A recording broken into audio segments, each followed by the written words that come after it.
네, 원두 블렌딩 오늘 강의를 맡게 된 휘테커의 제리입니다. 오늘 여러분들한테 알려드릴 거는 원두 블렌딩이에요. 블렌딩이 뭔지 아시나요? 블렌딩은 기본적으로 섞다, 혼합하다라는 의미를 갖고 있습니다. 그래서 커피 원두 두 종류 이상의 원두들을 섞어서 내려먹는 거를 블렌딩 커피라고 합니다. 블렌딩을 하는 목적은 커피마다 각각의 어떤 특징들이 있는데요. 그 커피들을 잘 섞어서 한 가지 특징을 극대화시키거나 부족한 부분을 보충하거나 불필요한 맛을 제거하는 데 사용하기 위해서 블렌딩을 합니다. 그리고 커피를 일정한 맛으로 먹고 싶을 때, 그리고 커피 수확 시기마다 내가 먹고 싶은 커피가 있는데 그 향을 다 갖추지 못하는 원두들이 있어요. 또는 수확하지 못한, 얻지 못하는 원두들을 다른 원두로 대체해서 일관성 있는 커피를 먹기 위해서 원두 블렌딩을 합니다. 원두를 블렌딩하는 방법은 이렇게 4가지 순서를 따르면 블렌딩 할 수 있습니다. 먼저 원두를 선택하고요. 어떤 비율로 원두를 섞을 건지 정하고, 그 다음 로스팅은 2가지 방식이 있습니다. 뒤에서 설명드릴 거고, 마지막으로 시음. 여러 번의 시음을 통해서 커피 맛을 조금씩 조정해 나가는 겁니다. 먼저 원두 선택에 대한 걸 알려드릴게요. 원두 선택은 고품질의 원두를 선택해야 되고, 맛 프로필에 따라서 어떤 맛이 나는 원두를 선택하고, 그 다음 원산지에 따라서 원두를 선택하시면 됩니다. 원두 선택이 고품질의 원두를 선택하는 방법은 수확 시기와 로스팅된 날짜. 원두라는 게 시간이 지나면 지날수록 본연의 향기가 많이 날아가게 돼요. 그래서 신선한 거, 수확한 지 얼마 안 됐고 로스팅한 지 얼마 안 된 원두들을 고르시는 게 일단 좋고요.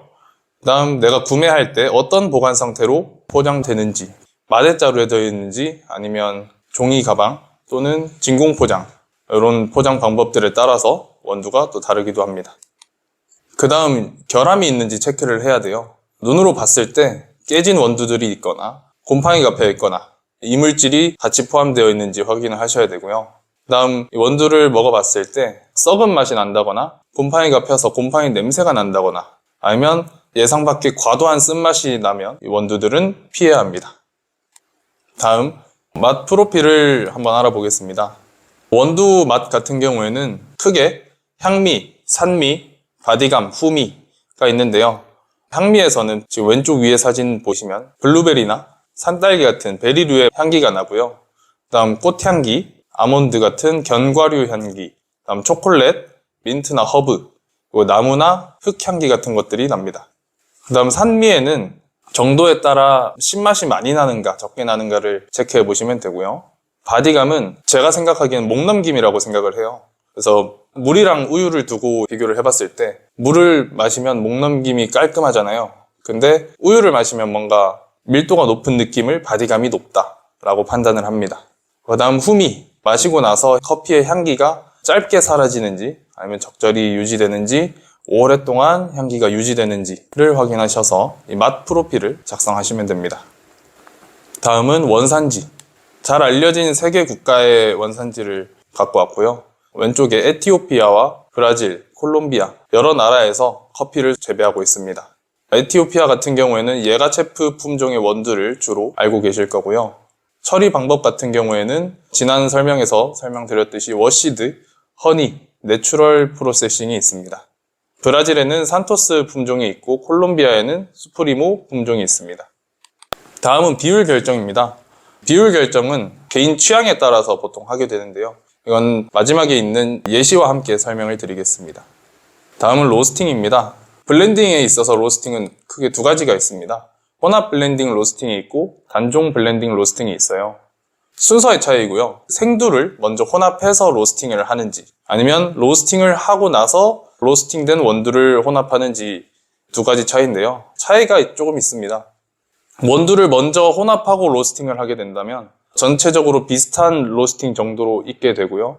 다음 생산 과정이랑 시간이 단축돼서 비용을 절감할 수 있습니다. 하지만 로스팅을 먼저 하고 원두를 혼합하는 단종 블렌딩 방식에 비해서 최적의 포인트를 찾아서 복합적인 향미를 이끌어내기에는 조금 어려움이 있습니다.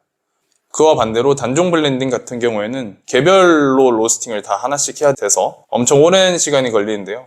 그 대신 각각의 원두가 갖고 있는 개별 특성이 아주 극대화가 되는 장점이 있습니다. 그래서 내가 예상했던 어떤 맛 프로필 있잖아요. 그 맛 프로필에 가장 적합한 맛을 뽑아낼 수 있습니다. 그 다음 단계는 시음 단계입니다. 커핑이라고 하는데요. 커핑의 단계는 이렇게 7개 단계로 구성이 되어 있고요. 먼저 원두를 분쇄를 합니다. 분쇄를 하면 바로 원두에서 커피 향기가 나요. 어떤 향기가 나는지 한번 맡아보시고요. 그 다음 뜨거운 물을 붓습니다. 뜨거운 물은 93도에서 96도 정도가 커피의 성분을 잘 추출하는데 적당한 온도입니다. 물을 부으면 그 즉시 물을 부었을 때 향기가 나요. 그 향기도 기록을 하시고, 그 다음 커피에 물이 차면은 위에 거품기가 이렇게 올라옵니다. 이걸 피각이라고 하는데요. 거품기와 떠있는 커피들을 걷어냈을 때 또 다른 향기가 납니다. 이 향기도 기록을 해두시고, 그 다음 최종적으로 맛 평가. 맛을 보고 이때 산미나 바디감, 균형이 어느 정도 잡혀 있는지, 단맛이 얼마나 나는지, 쓴맛이 얼마나 나는지를 확인할 수 있습니다. 이것들을 느낄 때마다 기록을 해두시고, 나 혼자가 아닌 여러 사람들과 함께 마셔보면서 각자 어떻게 느꼈는지를 이야기하는 과정이 시음, 커핑 과정입니다. 원두 블렌딩 방법 예시를 제가 2개 정도 써왔습니다. 왼쪽부터 보시면 에티오피아 원두, 예가체프 원두를 워시드 프로세싱한 원두 40% 비율, 다음 브라질 원산지의 세하도 품종을 내추럴 프로세싱한 원두 30%, 그리고 콜롬비아 원산지의 후일라 품종, 워시드 프로세싱한 원두를 30% 섞어서 블렌딩을 하시면 되는데요. 오른쪽에 각 원두를 저만큼 비율을 넣은 이유가 적혀 있습니다. 에티오피아 예가체프 원두 같은 경우에는 꽃향기와 시트러스 향이 강해서 추가를 했고요. 브라질 세하도 품종 같은 경우에는 부드러운 바디감과 초콜릿, 견과류의 풍미가 납니다. 이 친구가 전체적인 맛을 잡아주고요. 콜롬비아 후일라 워시드 원두가 적절한 신맛과 단맛을 더해줘서 맛있는 모닝 블렌드라는 이름의 블렌딩을 완성했습니다. 다음은 초보자용 블렌딩입니다. 2개의 원두를 섞었고, 과테말라의 안티구아, 그리고 케냐의 AA 2가지 원두를 둘 다 워시드 프로세싱한 원두 1:1 비율로 섞어서 먹는 초보자용 블렌딩이 있습니다. 여기까지 들어주셔서 감사합니다.